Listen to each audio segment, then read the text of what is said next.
नमस्कार, मैं Sandeep Tiwari. NTPC exam 2025 में इस समय आप सभी लोग पार्टिसिपेट कर रहे हैं। अभी तक कई सारे शिफ्ट हो गए, पेपर हो गए और उसका पैटर्न अपने को मिलता है, तो हम लोग उसी आधार पर सॉल्यूशन बनाते हैं, उसी आधार पर प्रश्नों को क्रिएट करते हैं और आगे जिनका-जिनका पेपर है, उनके लिए कुछ जो हेल्प हो सकती है, जो संभव इस समय प्रयास हो सकता है, उसमें हम आपको इन्वॉल्व करते हैं। तो मेरी ये पूरी कोशिश है कि हम ऐसे ही सवाल आपको दें, जो सवाल आपको अभी तक के पैटर्न्स में दिख रहे हैं, अभी तक के सभी शिफ्ट्स में दिख रहे हैं मैथ्स के और मेरी यही कोशिश है और मुझे लगता है कि ये कोशिश आपको हेल्प ज़रूर कर रही होगी। आप कमेंट्स में बताइएगा, अगर आपको कुछ भी हेल्प हो रहा होगा तो ज़रूर बताइएगा। वीडियो को लाइक करते चलिएगा, शेयर करते चलिएगा और अपने सुझाव और फीडबैक ज़रूर दिया करिए। अपनी प्रॉब्लम्स भी रखा करिए जिससे कि हम उसके आधार पर आगे के सेशंस और क्रिएट कर सकें और बेहतर बना सकें, इन प्लानिंग्स में आपको अच्छे से शामिल कर सकें। यह एक प्रॉपर गेस पेपर है जिसमें कुछ महत्वपूर्ण सवाल हैं जो कि अभी तक के रिलेटेड पैटर्न्स पे आए हुए हैं। अलग-अलग अभ्यर्थियों की बातें आती हैं, अलग-अलग तरीके से रिस्पॉन्स आता है और उसी को देख कर के सेशन क्रिएट किया जाता है। चैनल पर नए हैं तो सब्सक्राइब कर लीजिएगा, डिस्क्रिप्शन में एक टेलीग्राम ग्रुप है मैथ्स का, उसको ज्वाइन किए रहिएगा जिससे कि हम पीडीएफ और सारी चीज़ें आपको प्रोवाइड करते रहें और हमेशा के लिए कनेक्टेड रहें जिससे कि आगे भी जब भी कोई तैयारियों की बात आए या किसी भी तरह की कोई प्रयास आए तो हम उसको आप में उसको उसमें आपको शामिल कर सकें। देर ना करते हुए मैं आपको लेकर चलता हूँ पहले सवाल पर। चाल दूरी सवाल समय का सवाल है और देखिए सिंपली ये सवाल आपसे आपको परीक्षा में दिख रहा है और आप कर भी सकते हैं बहुत आसानी से, कोई दिक्कत की बात नहीं है। सवाल नंबर 1 आज के सेशन का आप लोग कर रहे हैं। क्वेश्चन कैसे है देखिए पढ़िए थोड़ा-सा। क्वेश्चन में लिखा है कि 6 किलोमीटर प्रति घंटे की चाल से चलकर कोई लड़का अपनी पाठशाला मतलब स्कूल समय से 9 मिनट पूर्व पहुँचता है। जैसे अगर उसे 9 बजे पहुँचना है तो 8:51 पे ही पहुँच जाता है। लेकिन जिस दिन वह 5 किलोमीटर प्रति घंटे की गति से चला मतलब अपनी स्पीड को कम कर दिया, तो वही अपनी पाठशाला पाठशाला मतलब स्कूल 9 मिनट देरी से पहुँच पाता है। अगर उसे 9 बजे पहुँचना था तो 9:09 पर पहुँच पाता है। सवाल कहा है, सवाल ने हमसे डिमांड करी उसकी पाठशाला कितनी दूरी पर स्थित है? मतलब घर से कितनी दूरी पर है? इस सवाल को हल करने के 2 तरीके हैं। एक तरीका एक फ़ॉर्मूला है। फ़ॉर्मूला क्या है? जब कोई व्यक्ति अपनी वास्तविक चाल के अलावा 2 अन्य चालों से चले और जितने समय पर वह रेगुलरली पहुँचता था, मतलब जो उसकी रिक्वायर्ड टाइमिंग होनी चाहिए थी, उससे कुछ पहले और कुछ देरी से पहुँचे। जैसे मान लो मैं फ़िक्स टाइम हूँ, मेरे समय पर पहुँचना चाहिए था, तो आप मेरे से इसर पहले मतलब कम या ज़्यादा समय पर पहुँचते हैं। तो आपके बीच का जो डिफ़रेंस होता है, वो हमेशा जुड़कर आता है। अब उस फ़ॉर्मूले को देखिए जिस फ़ॉर्मूले से डायरेक्टली इस सवाल को हल करा जा सकता है। जैसा कि मैं आपसे कह रहा हूँ कि हम इसको 2 विधियों से करेंगे। एक तो तुलना करके करेंगे, एक फ़ॉर्मूले से करेंगे। ऐसी स्थिति में जब अलग-अलग हम लोग चालों से चल कर के अलग-अलग समय पर पहुँचते हैं, तो इस केस में जो दूरी का फ़ॉर्मूला होता है, उसका उपयोग आप कर सकते हैं। D equal to S1 into S2 चालों का गुणनफल बटा चालों का अंतर S1 डिफरेंस S2 इंटू समयों का अंतर T ऐसे लिख दिया मैंने। चालों की बात किया जाए तो एक चाल 6 है, दूसरी चाल 5 है और दोनों चालों का डिफरेंस 6 से 5 का डिफरेंस करिए तो एक ही आएगा। गुणे समय की बात करें जैसे मैंने आपसे कहा ना कि मैं अगर फिक्स टाइम हूँ, आप मुझसे कुछ पहले और कुछ देरी से पहुँच रहे हैं, तो दोनों समयों को जोड़ दिया जाता है तो अंतर क्रिएट होता है। तो 9 9 18 होगा, 18 बटे आपने 60 कर दिया। अब इसका आप कैलकुलेशन अच्छा 60 क्यों किया आप समझ रहे हैं? ये मिनट है, बाकी चीज़ें किलोमीटर प्रति घंटे में है, तो मिनट को घंटे में लिखने के लिए 60 से भाग करते हैं। 6 तिरिक 18 होता है, 6 दहम में 60 होता है, आप देख पा रहे हैं। 5 दूना 10 होता है, 2 तिया 6 होता है, 3 तिया 9 होता है, तो इसका मतलब 9 किलोमीटर की दूरी है। हम इसका एक तरीका और आपको क्लास में बताते हैं, जैसे क्या कि जब भी कभी ऐसा हो कि एक फिक्स डिस्टेंस को अलग-अलग चालों से चलकर तय किया जाए, तो जो चालें होती हैं समयों के व्युत्क्रमानुपाती होती हैं। चालें बढ़ती हैं, समय घटता है, चालें घटती हैं तो समय बढ़ता है। इस हिसाब से अगर हम लोग यहाँ पर देखें तो चाल की बात करें, तो चाल का जो रेशियो है वो कितना है बताएँ? एक तो 6 एक्चुअली वही ओरिजिनल चाल है, वही रेशियो भी बन जाएगा और दूसरी चाल कितनी है बताएँ? 5। ये चालों का अनुपात है। समयों का अनुपात क्या हो जाएगा? समयों का अनुपात चाल का अनुपात था, समय का अनुपात तुरंत उल्टा हो जाएगा 5 और 6। एक्चुअली यही वास्तविक चाल भी है और यही आपका अनुपात भी बन रहा है। ऐसे में समयों के बीच का डिफरेंस देख लीजिएगा आप लोग। डिफरेंस 1 का हुआ और रियल डिफरेंस जो वहां पर बनकर आएगा 9 पहले 9 बाद, तो 9 9 कितना हो गया 18। 1 बराबर अगर 18 है, ये हमारी ओरिजिनल स्पीड थी। ओरिजिनल स्पीड से ओरिजिनल समय जो लग रहा था 5 लग रहा था, तो 5 बराबर 18 पंचे क्या कर दीजिए 90। 90 क्या है मिनट। अब सुनिए, ये आपका समय हो गया और ये आपकी स्पीड हो गई। सबको पता है कि डिस्टेंस इज इक्वल टू क्या होता है? स्पीड इनटू टाइम होता है। स्पीड अपनी 6 है और जो समय लगा है 90 मिनट है। मिनट को घंटे में कैसे कन्वर्ट किया जाता है? 60 से मिनट को घंटे में 60 से भाग करके कन्वर्ट करते हैं। 6 दहम में 60 होता है, 10 खत्म हो गया, देखिए 9। 9 किलोमीटर की दूरी है जो राइट सोल्यूशन है आपके सामने। बी ऑप्शन में राइट सोल्यूशन इस सवाल का बन रहा है। बढ़िया क्वेश्चन है, इस पैटर्न को जरूर तैयार कर लीजिए। ये आपको संभावित एग्जाम्स में जरूर दिख सकता है ऐसा सवाल पैटर्न। आगे बढ़ता हूँ। एडवांस के कई सारे हिस्से हैं जो आपको सवाल के रूप में दिख रहे हैं। मैं काफ़ी शामिल किया हूँ और वही शामिल किया हूँ जो आपको एक्चुअली सवाल दिख रहा है एग्जाम में। पी के किस मान के लिए निम्न समीकरणों का केवल एक ही हल होगा? पहली चीज तो जानिए, ये जो समीकरण है ये linear equation in two variable है। दो चरों पर आधारित रैखिक समीकरण है और दो चरों के आधारित रैखिक समीकरण का जो जनरल स्टैंडर्ड फॉर्म होता है a1x plus b1y plus c1 बराबर 0, a2x plus b2y plus c2 बराबर 0। इस प्रकार से होता है। समीकरण के हल की दो तीन कंडीशंस बताई जाती है। एक तो कहा जाता है कि सोल्यूशन पॉसिबल ही नहीं है। अगर सोल्यूशन पॉसिबल नहीं है, no any solution for the given equations, तो इसका कंडीशन बनता है कि a1 upon a2 is equal to b1 upon b2 but not equal to c1 upon c2। ऐसा अप्लाई किया जाता है जब सवाल में मतलब उस समीकरण में कोई सॉल्यूशन संभव नहीं है। सॉल्यूशन पॉसिबल होने की दो कंडीशंस होती हैं। मैंने इसको ऑलरेडी क्लासेस लेकर के वीडियोस देकर के आपको अपडेट किया है। सॉल्यूशंस पॉसिबल होने की दो कंडीशंस होती हैं। एक यूनिक सॉल्यूशन होता है, अद्वितीय हल इसको कहते हैं, केवल एक हल कहते हैं। फॉर यूनिक सॉल्यूशन ध्यान रखिएगा, फॉर यूनिक सोल्यूशन मतलब अद्वितीय हल की बात मैं कर रहा हूं।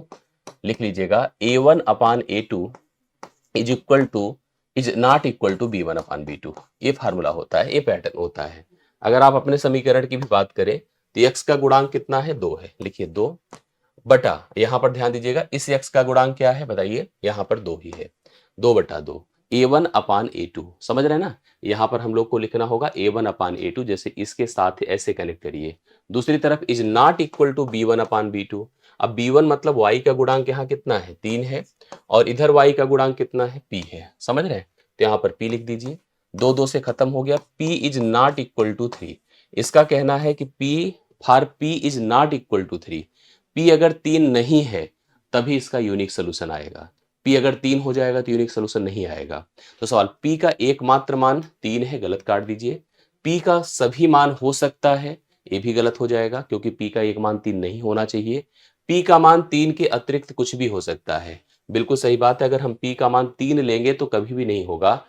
3 के अलावा, मैंने कहा 3 के अलावा कोई भी मान ले लीजिए। समझ रहे हैं? 3 के अलावा कोई भी मान ले लीजिए तो इसके लिए सभी जो मतलब हल आएंगे वो यूनिक सोल्यूशन ही होंगे। तो अगर हम p का मान 3 के अतिरिक्त कुछ भी ले सकते हैं, बिल्कुल हाँ ले सकते हैं, तो सी ऑप्शन इस सवाल के लिए राइट सोल्यूशन होगा। इसमें एक बात और ध्यान लेना चाहिए आपको, फॉर इनफाइनाइट सोल्यूशन, अनंत हल के लिए भी कंडीशन होता है, उसमें लगाया जाता है rule a1 upon a2 is equal to b1 upon b2 is equal to c1 upon c2। तो इसके लिए सी ऑप्शन है। आप सभी लोग इस पैटर्न को जरूर दिमाग में रखिए। अगले क्वेश्चन पर आइए। दो खंबे हैं, ऊंचाई दूरी का मुझे जो समझ में आया कि ऐसा एक सवाल पूछ रहा है बार बार। दो खंबे जिनकी ऊंचाई क्रमशः 6 मीटर और 11 मीटर है, समतल भूमि पर ऊर्ध्वाधर रूप से सीधे खड़े हैं। उनके आधार के बीच की दूरी 12 है, तो उनके ऊपरी हिस्सों के बीच की दूरी देखिए, ये हमारा एक खंबा है जिसकी ऊंचाई 6 मीटर है। एक और खंबा है जिसकी ऊंचाई कितनी है? बेस तो भाई जमीन पर तो एक ही जगह पे कनेक्ट होंगे। इसकी ऊंचाई 12 मीटर है ना, नहीं सॉरी 11 मीटर है। इसकी ऊंचाई 11 मीटर है। आधार की मतलब इन खंभों की जो बेस की जो लेंथ है, वो बेस की लेंथ कितनी है? 12 मीटर है। अब हमसे कह रहा है कि उनके जो टॉप हैं, ये वाले हिस्से, इनके बीच की लेंथ आपको बतानी है, मतलब ये लेंथ आपको कैलकुलेट करनी है। कैसे होगा सुनिएगा। यहां से पहले एक डॉटेड लाइन ऐसे ड्रॉ किया, कर दिया। अगर ये 12 है तो ये भी 12 होगा। यहाँ समकोण है तो पक्का ये भी समकोण है। ये पूरी लेंथ यहाँ से यहाँ तक 11 है और इतना हिस्सा ही 6 है। यहाँ से यहाँ तक 6 है तो पक्का हो गया कि ये पार्ट आपका 5 हो जाएगा। 6 5 11 होता है, ये 5 हो गया। अब इतना तो समकोण त्रिभुज मैं आपको बता ही चुका हूं और आप जानते भी हैं कि अगर 5 है और 12 है तो इस केस में समकोण त्रिभुज का जो पाइथागोरियन सिस्टम होता है वो स्पष्ट कर देता है कि 5 का 12 के साथ 13 का रिलेशन होता है। तो मैं इस लेंथ को क्या लिखूंगा? 13 लिखूंगा। इतना सबको पता है कि 90 के सामने कर्ण होता है और कर्ण का वर्ग शेष दोनों भुजाओं के वर्गों के योग के बराबर होता है। तो बिना बहुत खास कैलकुलेशन के ऊंचाई दूरी के सवाल को इजीली हल करा जा सकता है, जो 13 मीटर होगा। अर्थात अगर हम उन खंभों के टॉप को जोड़ेंगे, आधा उनके जो हाइट्स है, जो उनके पॉइंट्स है, जो सिरे हैं बेसिकली आप कह सकते हैं, उनको जोड़ेंगे तो आपको 13 मीटर की लेंथ कवर करनी होगी। तीसरा सवाल डन होता है। चौथे पर आइए। त्रिकोणमिति का ऐसा ही सवाल आपको फेस करने को मिल रहा है जहां पर बेसिक आइडेंटिटीज आ रही हैं। आइए सवाल क्या कहता है। लिख रहा है sec A plus tan A divide by sec A minus tan A is equal to 2 plus 51 बटे 79। इसको थोड़ा आसान बना लीजिए। 2 9 18, 2 7 14, 1 15, 158 होगा। 51 जोड़ दीजिए तो 9 होगा। 0 209, मतलब इस मान को अगर सोचिए तो यह आपका 209/79 होगा। हल करिए तो इतना होगा। सवाल में जो कंडीशन दे रखा है उसको थोड़ा ध्यान से समझिए सभी लोग। देखिए क्या दिया है, सवाल कहता है सेक ए, ध्यान से देखिएगा, sec A plus tan A, sec A plus tan A divide by sec A minus tan A, और इसकी वैल्यू देखिए उधर अभी हमने बनाया 209 बटे कितना है बताइए, 209/79 है। ठीक है, अपने से पूछा गया है, थोड़ा उसको समझिए।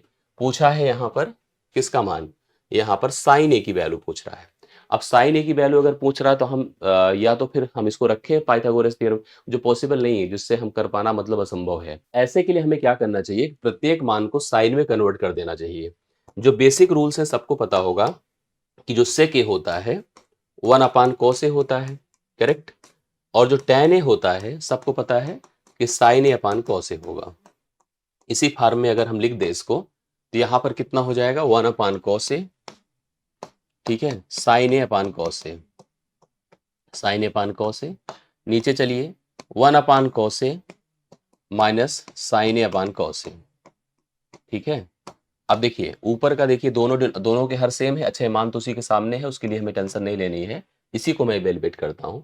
अगर हर सेम है तो मैं इसको लिखूंगा 1 plus sine A divide by cos A into cos A है तो कॉस ए ऊपर चला जाएगा, नीचे हो जाएगा 1 माइनस साइन ए, ठीक है। इससे कैंसिल हो जाएगा तो हो गया 1 plus sine A divide by 1 minus sine A, ठीक। बराबर आप लिखो 209 बटे कितना 79, सही है, 209 बटे कितना लिखा जाए 79 लिखा जाए। अब ऐसी कंडीशन में हम लोग सब देख रहे हैं केवल साइन साइन में कन्वर्ट हो चुका है। क्रॉस गुणा करिए, देखिए क्या लिख सकते हैं इसको, 79 प्लस 79 इंटू साइन ए बराबर 209 माइनस 209 इंटू साइन ए, करेक्ट है। ऐसे लिख दीजिए, साइन ए को एक तरफ कर दीजिए, इसको इधर ही बुलाइए, यहाँ पर आकर के ऐड होगा। यहाँ पर देखिए माइनस में है और ये प्लस में है तो इधर ही आकर के ये ऐड हो जाएगा। 9 9 18 होता है, 7 1 8 होता है, 288 साइन ए होगा, ठीक है। बराबर यहाँ पर जाके घटेगा जब 130 हो जाएगा। 209 से अगर 79 हम घटाएंगे तो कितना हो जाएगा, सिंपली 130 हो जाएगा। हम लोग क्या लिख सकते हैं बताइए, sine a is equal to 130 बटा 288। अब हम लोग इसको काट दें तो 65 हो गया और ये 144 हो गया। तो 65 बटा 144 है जो कि आपके सामने है, यहाँ पर साइन ए का एग्जैक्ट मान है, करेक्ट है, साइन ए का एग्जैक्ट मान है। आप सभी लोग इसका मान लिख सकते हैं जो 65 बटा 144 है, एग्जैक्टली साइन ए की वैल्यू है। तो चौथा सवाल अपना डन होता है, आप सभी लोग पॉइंट कर सकते हैं। 65 बटा 144 करेक्ट सोल्यूशन आपके सामने है। चौथा सवाल आप नोट कर लीजिएगा।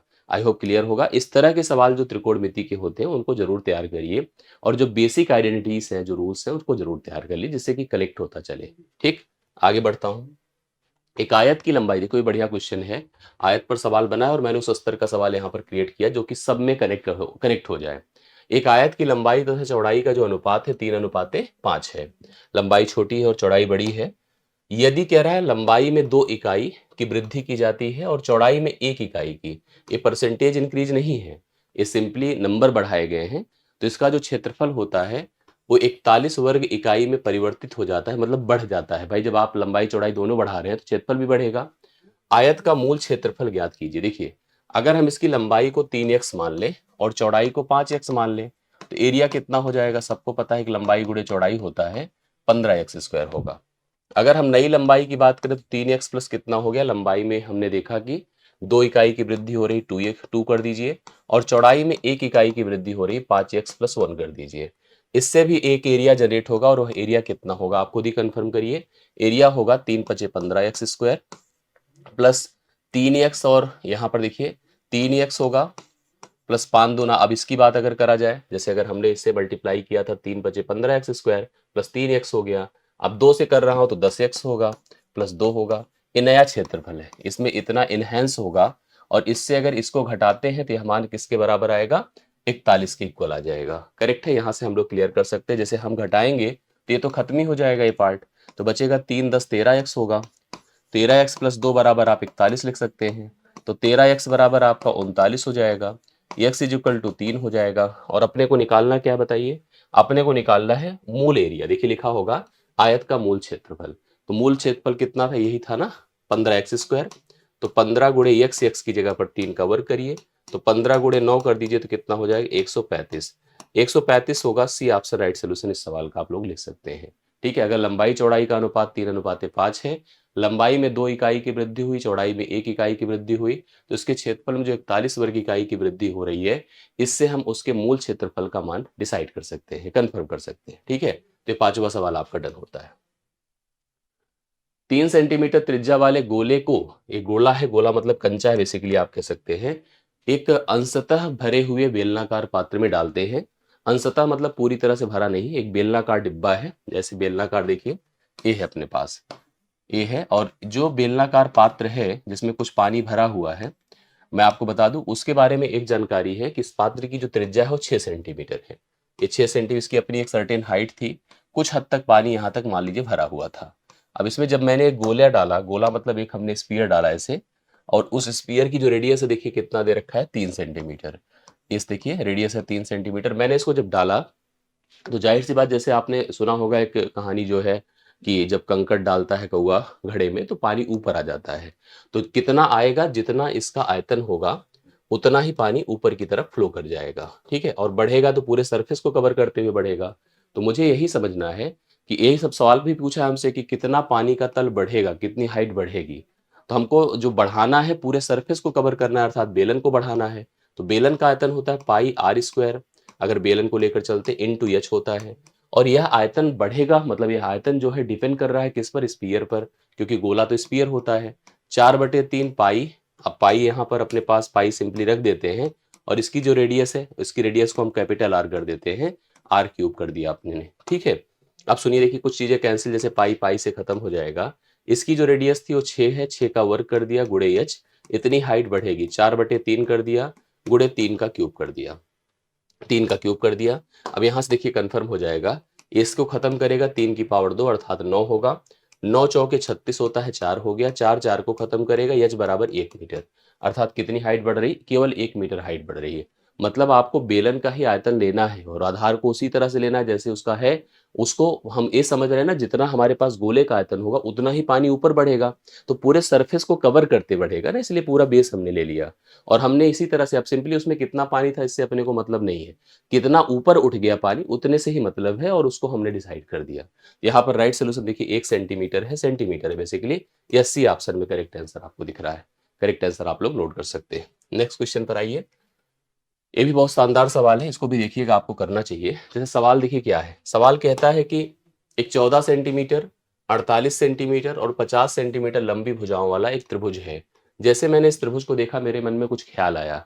ऐसा ख्याल क्या आ रहा है, देखते समझ गया कि यह समकोण त्रिभुज है, और इसको आपको भी समझना पड़ेगा।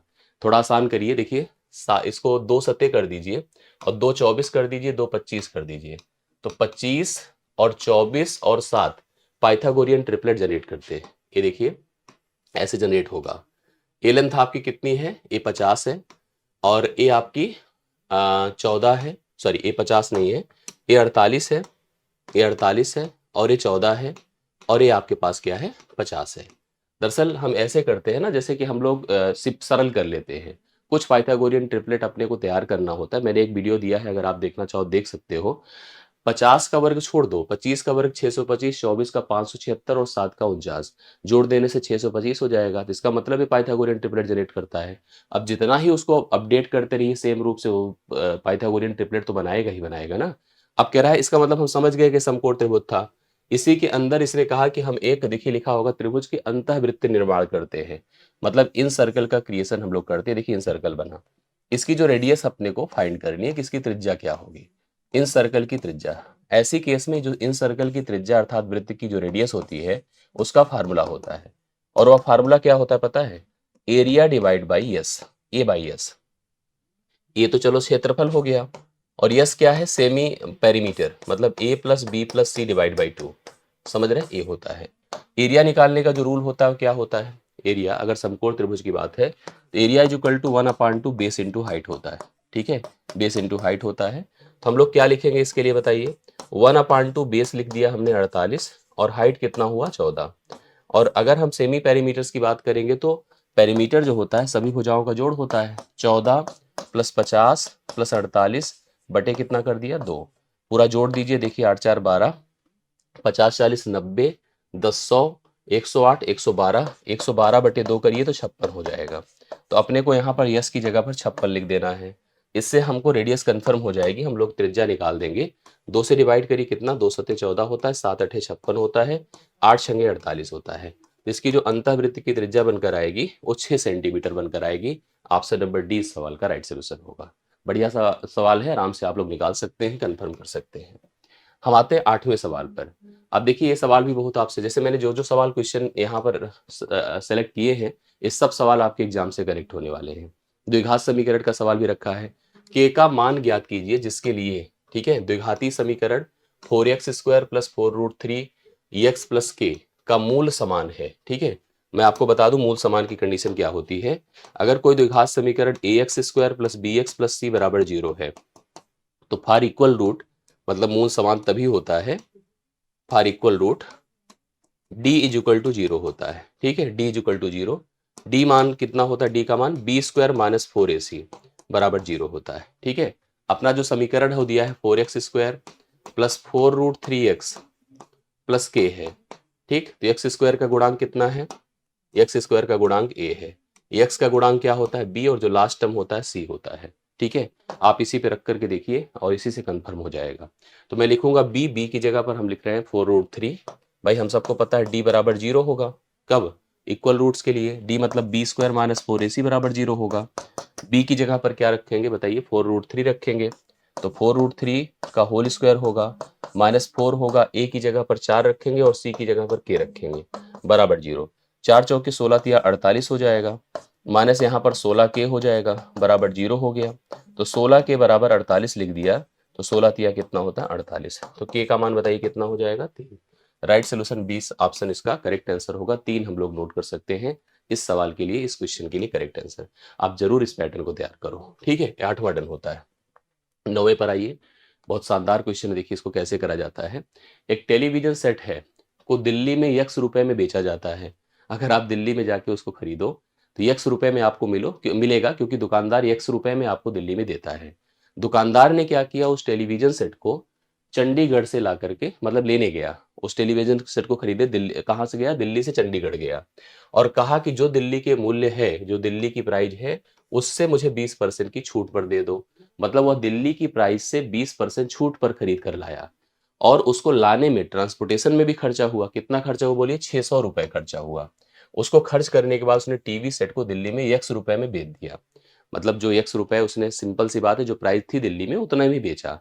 लेकिन इन सब के बाद भी जो उसने टोटल इन्वेस्टमेंट किया था, उन सब के बाद भी उसे 100/7% का लाभ हुआ। थोड़ा 100/7 की जानकारी रख लीजिए। इसको हम 100/7 को 1/7 कह सकते हैं। 1/7 भिन्न में कन्वर्ट करो, क्योंकि परसेंटेज हटेगा, 100 नीचे जाएगा, अपने आप 1/7 होगा। अर्थात अगर अपनी पूरी लागत 7 है, पूरी लागत 7 है, तो बिका कितने में, इसका जो लाभ होगा पता है कितना, 1 का, और बिकेगा कितने में, 8 में।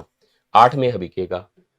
अब देखिए लागत कैसे निर्धारित हुई। उसने कहा अगर प्राइस एक्स थी, प्राइस एक्स थी दिल्ली में, तो इस एक्स प्राइस से 20% डिस्काउंट पर वो खरीद के लाया है।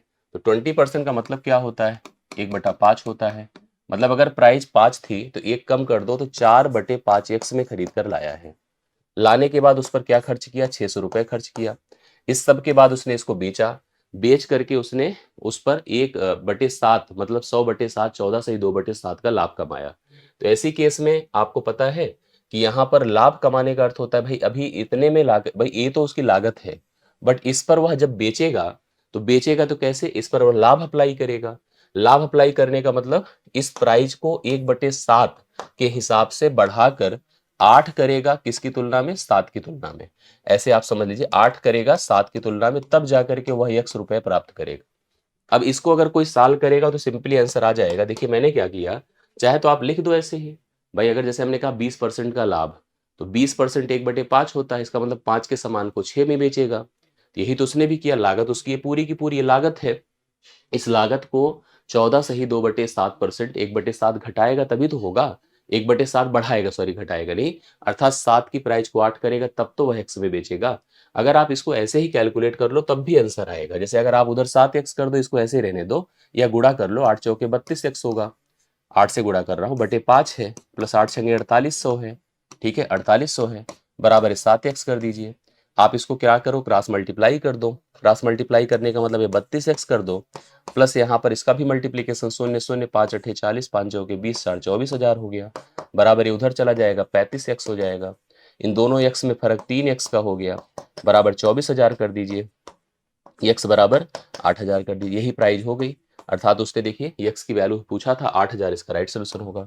हम लोग थोड़ा और दिमाग लगा सकते थे फ्रैक्शन के हिसाब से। जैसे हम ये कहते कि मान लीजिए उसकी जो प्राइस थी, उसने उसको 20% कम में खरीदा था, तो 20% कम का मतलब क्या होता? देखिए मैं यहाँ कहीं मेंटेन करता हूँ इसका सवाल सोल्यूशन, यही करता हूँ।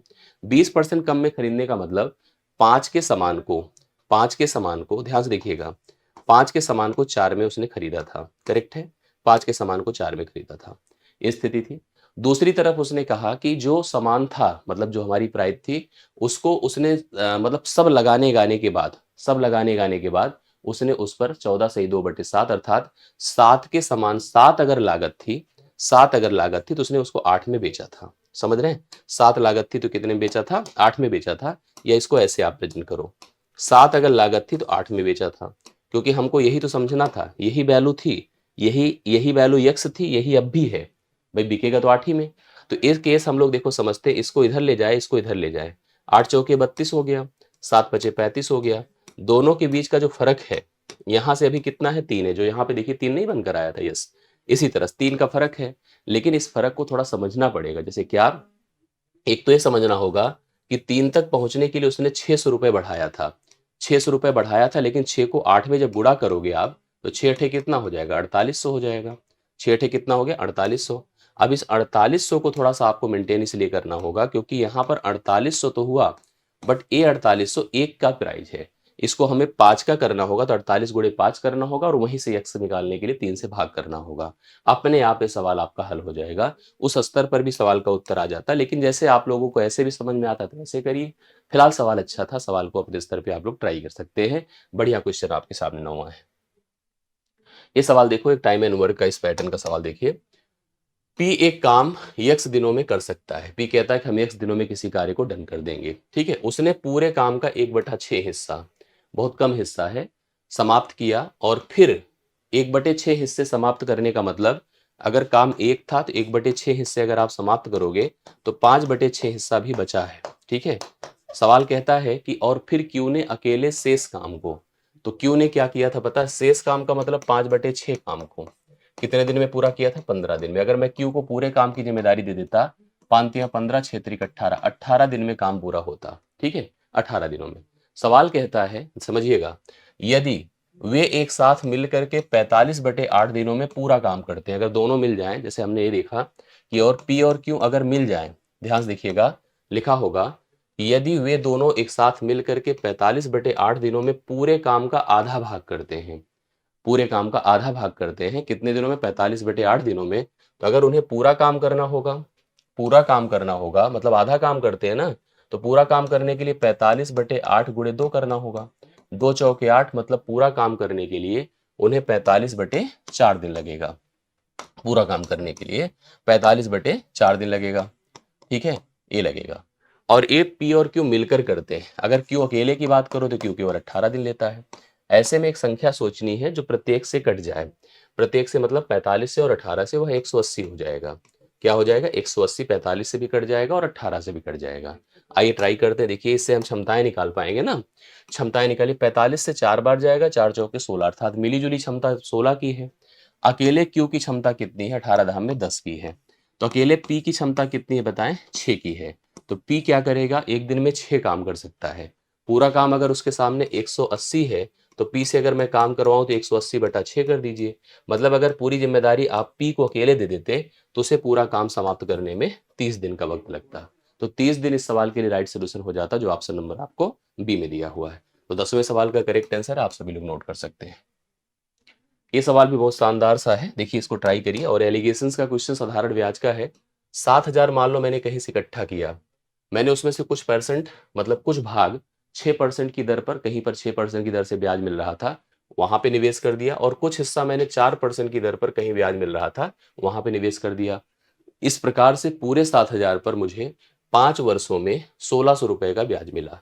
5 वर्षों में 1,600 का ब्याज मिला, ठीक है। तो पूछा गया 6% वार्षिक दर पर उधार दी गई धनराशि। यहाँ पर थोड़ा समय को मेंटेन करना पड़ेगा और दर को भी सेट करना होगा, ब्याज को भी समझना होगा। या तो आप एक काम करो, जैसे देखो 2 जगहों पे मैंने जमा किया है। एक तो 6% की दर पर, दूसरा मैंने 4% की दर पर, ठीक है? अब आप मेरी बात समझिए। अगर हम कह दें कि मान लो पूरा निवेश ही मैंने 6% की दर पर किया होता, तो 6% का मान क्या होगा? 7 छंगे 42, ₹420 का ब्याज मिलता 1 साल में, 420 का। कैसे आया पता है? 7,000 का 6% करिए, 1% करते तो 70 होता, 70 गुणे 6 करिए, 7 छंगे 42, 420 होगा। मान लो पूरा निवेश मैंने 4% की दर पर किया है, तो 2 जीरो, 7 चौके 28, ₹280 का ब्याज मिलेगा। लेकिन ये दोनों ब्याज एक-एक साल में मिले हैं। जबकि ये ₹1600 का जो ब्याज मिला है, ये 5 साल में मिला है, तो 5 से भाग करिए, 5 तिया 15, ₹320 का ब्याज मिला है, 320 का। अब एक काम करिए, इसको खत्म करिए जीरो सबका। खत्म करने के बाद देखो कितने का डिफरेंस है? 10 का।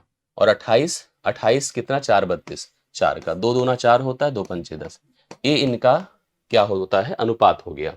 इनके निवेश का अनुपात हो गया। 2 और 5 का बन रहा है, इनके निवेश का अनुपात हो गया। अनुपाती पदों को जोड़ दीजिए। 7 होता है बराबर, आप 7000 कर दीजिए। 1 बराबर 1000 हुआ। और यहाँ पर जो निवेश हुआ था 2 बराबर कितना होता है? 2000। तो 2000 इसका राइट सोल्यूशन होगा, जो आपके सामने है। इसने यही पूछा भी था हमसे कि 7% की दर पर उधार दी गई राशि जो निवेश था वो कितना रुपए था? 2000 रुपए होगा। अगर यही पूछा होता 4% वाली दर पर अगर निवेश होता तो 5 का मान 5000 रुपए आ जाता। इस हिसाब से हम दोनों सवाल का सोल्यूशन कर सकते थे, जो भी हमसे पूछा गया इसका आंसर कर सकते थे। नेक्स्ट क्वेश्चन देखिएगा। इस क्वेश्चन को बहुत शानदार तरीके से आप समझिए। जैसे इसमें देखिए एक अलग ही प्रकार की बात है, ठीक है? एक किराना दुकानदार है, शक्कर को लागत मूल्य पर बेचने का दावा करता है। कहता है कि जितने में हम खुद खरीदे उतने में दे देंगे। हालांकि ऐसा कोई करता नहीं है। मतलब उसका अर्थ है कि अगर मैंने 100 में खरीदा तो मैं 100 में ही आपको दे दूंगा।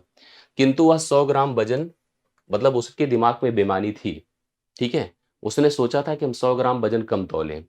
मतलब उसके दिमाग में ये था कि अगर 100 रुपए का शक्कर है, 100 ग्राम, और या 1000 आप ले सकते हो, आपके ऊपर डिपेंड करता है। जैसे हम ऐसे सोच लेते हैं कि हम 1 किलोग्राम शक्कर लेने गए, तो 1000 ग्राम शक्कर मिलता मुझे। कितना मिलता बताइए? 1000 ग्राम मिलता। और मैंने रेट भी ऐसे सोच लिया कि 1 ग्राम का रेट अगर 1 रुपए है, 1000 का ग्राम का रेट 1000 रुपए होगा। उसने हमसे कहा सर हम आपको 1000 में दे देंगे। ये उसने एकदम वादा किया, हम 1000 में आपको दे देंगे। बट उसके दिमाग में बेईमानी थी। उसके दिमाग में बेईमानी यह थी कि वह जो है उसने अच्छा एक बात हमसे जो कहा था उसी हिसाब से उसने सिद्ध भी किया कि मैं 1000 का सामान 1000 ही में दे दूंगा। बट देखिए अक्सर सवालों में होता है कि वह अपने वजन को 100 ग्राम कम तौलता है। ऐसा लोग प्लान करके सोचते हैं। ऐसी बातें आती हैं, सेट होती हैं। अब सुनिए क्या हुआ। अब ध्यान से देखिएगा तो आपको खुद ही कंफर्म हो जाएगा, सारी बातें आपको सेट हो जाएंगी। अगर जैसे ऐसा होता कि वह अपने कार्य में सफल हो जाता, ना मतलब वह सही में 10% मतलब 100 ग्राम कम वजन तौलता, तो 900 ग्राम सामान हमको देता। 900 ग्राम सामान देता मतलब 900 रुपए वाले सामान को 1000 रुपए में दे करके बेनिफिट अर्न करता। करेक्ट है? लेकिन यहाँ उसने गलती कर दी। गलती ये कर दिया, उसका जो पुत्र था वो समझ नहीं पाया। तौलते समय वो बटखरे सेट किया होगा, उसने बटखरों को पलट दिया। जिधर उसे बेट रखना था उधर जो है उसने चीनी रख दी, और जिधर चीनी रखनी थी उधर बेट रख दिया। यही लिखा है। इस पल्ले पर शक्कर को और दूसरे पल्ले पर रखता है जो है वजन। 1 किलोग्राम शक्कर बिक्री पर उसे अब हानि हो गई। ऐसे होता तो देखो लाभ होता। कितने का लाभ होता बताइए? 11 से, मतलब यहाँ से अगर इधर की तरफ होता तो लाभ होता, और लाभ का मतलब ऐसे आप समझ लीजिए 9 का सामान 10 में जाता। बट अभी नुकसान हो गया। अब 10 का सामान 9 में आया मतलब 1 की कमी हो गई। 1 गुणे 100 बटे आप 10 कर दीजिए, तो यहाँ से आप समझ गए होंगे 10% की उसे हानि हो गई। 10% की हानि, देखिए बी ऑप्शन इसके लिए राइट सोल्यूशन है। आप सभी लोग लगा सकते हैं। मेरे ख्याल से आपको समझ में आ गया होगा, ठीक है? मतलब अब ऐसे में क्या हुआ, उसको उसने तो लिया तो हमसे 1 ही 1000 रुपए, लेकिन उसने सामान अब ज़्यादा दे दिया मुझे, ठीक है? ज़्यादा दे दिया, इस वजह से उसको अभी हानि हो गई। तो आप समझ गए होंगे कि यहाँ पर 10% की हानि इस सवाल का राइट सॉल्यूशन होगा, जो आप लोग लगा सकते हैं, समझ सकते हैं, ठीक है? नेक्स्ट क्वेश्चन पर आइए। एक बॉक्स में 8, 7 और 6 के अनुपात में 3 अलग-अलग प्रकार के पुराने सिक्के हैं। पुराने सिक्कों के मूल्य क्रमशः ₹1, ₹5 और ₹10 हैं। मतलब जो सिक्कों के प्रकार हैं, वो ₹1 के प्रकार का ₹1 वाला सिक्का है, ₹5 वाला सिक्का है और ₹10 वाला सिक्का है। करेक्ट है? 3 प्रकार के सिक्के हैं। इनकी जो संख्या का अनुपात है, वो संख्या का अनुपात 8 अनुपाते 7 अनुपाते और कितना है? 6 है। ठीक है? यदि बॉक्स में सिक्कों का कुल मूल्य, मूल्य कितना दिया है? 1133। बॉक्स में सिक्कों का मूल्य 1133 है। तो सवाल हमसे कहता है कि तो सिक्कों में मूल्यों की संख्या 5 रुपए पाएँ, मतलब 5 रुपए वाले सिक्कों की कितनी कुल संख्या है हमको बताना है। देखो ऐसी केस में ना हमको सबसे पहले मूल्यों का अनुपात बनाना पड़ेगा क्योंकि मूल्य दिया है। मूल्य का अनुपात देखिए कैसे बनेगा? इसके लिए अपने को कुछ प्रयास करना जैसे ऐसे देखिए 8 एक के 8 कर दीजिए, 7 पचे 35 करिए, 10 छंगे 60 करिए, ये उनके मूल्यों का अनुपात हो गया। और मूल्य कितने हैं टोटल देखिए 1133 है। अनुपाती पदों को जोड़े 60 30 90, 90 8 98, 5 100 कितना होता है? 103। 103 बराबर 1133 है। 103 बराबर 1133 है। 1 बराबर क्या होगा? 1 बराबर देखो 1 बार जाएगा, फिर आपका कितना बार जाएगा? तो 1 बार जाने का मतलब 103 हुआ और 103 के बाद 10 बचेगा, 10 के बाद 3 जुड़ा तो 113 हुआ। तो यहाँ पर 103 हुआ सॉरी, फिर 11 बार जाएगा। तो आप समझ ही गए होंगे कि 103 से अगर हम 11, 11 तिया 33, 0 3 11 की 11 बार गया, 1 बराबर 11 हो गया। अब 5 रुपए वाले अगर सिक्कों का मूल्य सोचो तो 35 है, ये 35 है, तो 35 बराबर 11 गुणे 35 हो गया। मतलब एक प्रकार से अगर सोचा गया कि हमारे पास 5 रुपए के रूप में इतना टोटल धन है, जैसे 5 रुपए के रूप में अगर मेरे पास धन है 10 रुपए, तो इसका मतलब कितने सिक्के होंगे? 2 सिक्के होंगे। कैसे किया? 5 से भाग, तो इसको भी आप 5 से भाग कर दो। 5 सते 35 होता है, 11 से 77 होता है। मतलब आपके पास कुल 77 सिक्के थे 5 रुपए के, क्योंकि टोटल अमाउंट था 11 गुणे 35 और उसको मैंने 5 से कर दिया भाग, तो हमको सिक्कों की मिल गई संख्या। तो सिक्कों की संख्या कुल कितनी है? 77 है। 13वें सवाल का राइट सॉल्यूशन है। आप सभी लोग नोट करिए, कंफर्म कर लीजिएगा। समर को 8 दिवसीय बिक्री अभियान के दौरान अपनी यात्रा का ख्याल रखने के लिए कुछ धनराशि दी गई। समर को कहीं यात्रा करनी थी, इस तरह के सवाल पैटर्न को सोचिएगा। समर को 8 दिवसीय कोई यात्रा करनी थी, 8 दिन तक उसे किसी एक ट्रैवल पर जाना था और उसके लिए उसे कुछ धनराशि दी गई। ठीक है, जितने में उसे खर्च चलाना था। ये कहा गया कि एक पैसा है, अमाउंट है, इसको तुम रखो और 8 दिन तक अपने इस धन का उपयोग करना और अपना पूरा काम करना। हालांकि उसने अपने प्रवास को और 6 दिन तक बढ़ाया। मतलब पहले उसने 8 दिन का ट्रैवल सोचा था, 8 दिन का, लेकिन अच्छा 8 दिन के लिए उसके पास एक अमाउंट भी था, लेकिन उसने अपने प्रवास को 6 दिन और बढ़ाया। देखिए उसने प्रवास को 6 दिन और बढ़ाया, तो 6 दिन बढ़ाने का मतलब अब उसका प्रवास कितना हो गया? 14 दिन का हो गया। नतीजन उसका जो औसतन दैनिक भत्ता था वो 120 रुपए कम हो गया। पहले की तुलना में भाई सीधी सी बात है, जब दिन बढ़ा है तो निश्चित तौर पर भाई जैसे होता नहीं कि कभी कोई हम कोई अमाउंट सोचते हैं और 4-6 लोगों के लिए प्लान किया, 4 लोगों के लिए, और संख्या अगर बढ़ गई तो प्रति व्यक्ति जो खर्च किए जाने वाले अमाउंट है, राशि है, वो घट जाएगी। सबके ऊपर कम-कम खर्च होगा और कम लोग आएँगे तो ज़्यादा-ज़्यादा खर्च होगा। शुरुआत में उसे कितनी राशि स्वीकृत की गई थी, ये हमको बताना है। चलिए अगर यक्स स्वीकृत किया गया था टोटल, तो प्रत्येक व्यक्ति के लिए जो पैसा था कितना था बताएँ? 8x था। सही है? प्रत्येक व्यक्ति के लिए पैसा कितना था? Sorry not 8x, this is 8 by x by 8, ये था। x बाय 8 था। जैसे टोटल अगर पैसा x रुपए स्वीकृत था, 100 रुपए मान लीजिए स्वीकृत था या 800 स्वीकृत था, तो एक व्यक्ति के लिए ऊपर 100-100 रुपए था। ठीक है? अभी जैसे व्यक्ति हो अब मतलब दिन हो गए 14, दिन हो गए 14, तो यहाँ पर उसने कहा भाई अब यहाँ पर देखो पैसा तो वही है, लेकिन अब x बटे 14 हो जाएगा। दोनों के बीच का जो डिफरेंस आ रहा है कितना? 120 आ रहा है। तो मैं लिखूंगा क्या? x बटे 14, ठीक है, माइनस x बटे 8 बराबर क्या हो जाएगा? 120 रुपए कम हो गया। भाई इसको हम बड़े से डिवाइड करें छोटा होगा और छोटे से डिवाइड करने का मतलब बड़ा होगा। तो ऐसे लिख दीजिए x बटे 8 माइनस x बटे 14 बराबर कितना कर दें? 120 कर दें। 14x और 8x मतलब 8 6 14, 6x को डायरेक्टली भी सोच सकते थे, कोई ऐसी बात नहीं थी। 6x 14 8 112 होता है, बराबर आपका 120 हो गया। 6 से डिवाइड करें 20 हो गया है, 20 से गुणा कर दिए x का मान 11 112 कितना? 224 होगा। 2240 रुपए यहाँ पर टोटल पहले स्वीकृत धन था और निर्धारित किया गया धन था। करेक्ट है? तो 2240 हम लोग कर सकते हैं। इस सवाल के लिए राइट सोल्यूशन आपका करेक्ट हो गया। तो ये पैसा पहले से डिसाइडेड था और उसको जब हमने देखा कि दिन बढ़े थे तो प्रत्येक के ऊपर खर्च मतलब कम हो गया था। अब 15वां सवाल आप लोग देख रहे हैं जिसमें सवाल कहता है कि n के कितने धनात्मक मान पूर्णांकों के लिए n cube minus 8n square plus 20n minus 13 एक प्राइम नंबर है, अभाज्य संख्या है। देखो इस सवाल को हल कर पाना और एक एक को चूज करके डिसाइड कर पाना, इट्स वेरी टफ टास्क, मतलब इतना इजी नहीं होता है ऐसे सवालों को प्रेजेंट करना। मैंने इसके लिए जैसे सोचा कि हम क्या रखें। हाँ भाई पूर्णांक तो हम कोई भी नेगेटिव पॉजिटिव कुछ भी, लेकिन इसने एक चीज कंफर्म किया धनात्मक पूर्णांक लो, तो एक से शुरुआत कर सकते हैं, कोई भी हम लोग पॉजिटिव इंटीजर्स ले सकते हैं। अगर इन केस हमने n बराबर 1 रखा, ध्यान से देखिएगा, 1 रखते ही क्या होगा? 1 का क्यूब होगा माइनस 8 गुणे 1 का वर्ग होगा प्लस 20 इंटू 1 होगा माइनस 13 होगा। 1 हुआ माइनस 8 हुआ प्लस 20 हुआ माइनस 13 हुआ। 13 8 21 होता है और 20 1 21, तो 0 हो गया। इसका मतलब n माइनस 1 मतलब n is equal to 1 is a factor, इस समीकरण का एक गुणनखंड है और इसका मतलब n-1 इसका एक फैक्टर है। अगर हम n-1 से इसको डिवाइड करते हैं तो we can get another factor जो हमारे पास एक क्वाड्रेटिक के रूप में होगा, मतलब एक तरह से n-1 के रूप में और आगे एक क्वाड्रेटिक के रूप में बढ़ जाएगा। मेरी बात को ध्यान सुनिएगा। अब इसका मतलब इसका जब सॉल्यूशन किया जाएगा, भाई है तो क्यूबिक इक्वेशन ही और क्यूबिक के 3 मान होते भी होते हैं, तो 3 सॉल्यूशन इसके हो सकते हैं, 3 के अलावा तो होता नहीं है। लेकिन वो कहीं से लॉजिक नहीं देता है और ऐसे में अगर आपसे मैं कहूँ कि रख-रख कर देखो, चलो देखो मैं एक बार और कहता हूँ। अगर n इक्वल टू मैंने 2 रखा, 2 रखा तो 2 का क्यूब होगा, -8 गुणे 2 का वर्ग होगा, प्लस 20 गुणे आप 2 कर दो, -13 कर दो। तो ये 8 हुआ, -8 चौके 32 हुआ, प्लस 40 हुआ, -13 हुआ, करेक्ट है। 48 में से 35 निकलेगा, 45 निकलेगा तो 3 आया जो कि प्राइम है। मैं आपको बताऊं इसी प्रकार से अगर हम 3 रखेंगे तो भी प्राइम आएगा और 4 रखने पर भी प्राइम आएगा, लेकिन 5 के बाद सारी वैल्यू प्राइम नहीं होंगी। तो केवल और केवल 3 मान ऐसे संभव होंगे। अब आप कहोगे इसका सर लॉजिक, लॉजिक इसका अलग है और इस समय जो आपकी रिक्वायरमेंट्स है उसमें अगर हम लॉजिक बहुत बताने लगे तो पॉसिबल नहीं है। एक चीज मेरे दिमाग में जो चल रहा है कि n-1 अगर एक फैक्टर है, इसको रखने से यहाँ पर, इसको यहाँ पर यूज करने से इसका एक और फैक्टर बनेगा जो भाई ये क्यूबिक इक्वेशन है, एक हम लीनियर यहाँ से कम कर रहे हैं तो एक क्वाड्रेटिक बनेगा, उससे भी सोचा जा सकता है। लेकिन कुल मिला के 2 रखने से, 3 रखने से, 4 रखने से हमको प्राइम मिलेगा और 3 ही इसके मान संभव होंगे।